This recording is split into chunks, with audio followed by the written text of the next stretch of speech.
In this lecture, we will be creating the pillar. So let's hide the building. Press H. A cube will be our base for this lecture. So Shift A and add a cube. Set it above the grid. Go to Edit Mode, G, Z, and 1. Go back to the Object Mode, and let's scale it on the X-axis. Set a value of 0.25 and scale it on the Y-axis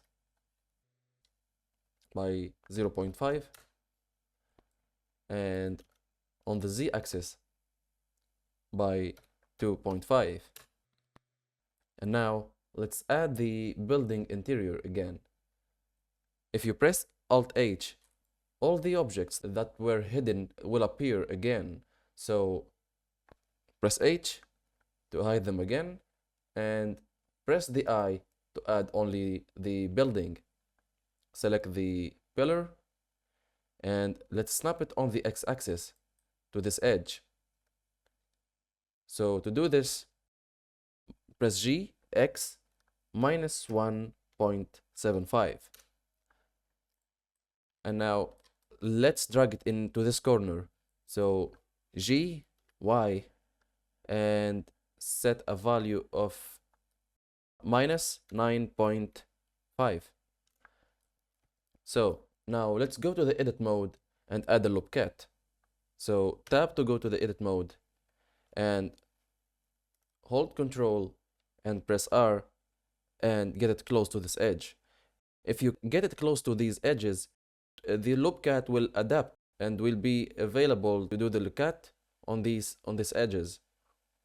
So we need it in here, so get it close to this edge. So left click, and now set it around here will be okay. And now add another loop cat and right click, select this face and press 1 to go to the front orthographic view. Go to the wireframe mode and snap this face around here.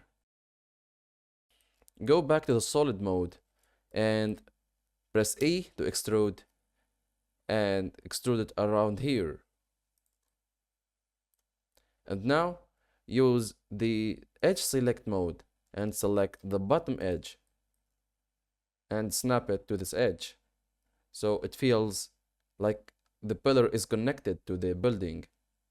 Go back to the object mode and rename it from cube to pillar. This is it for this lecture. See you in the next one.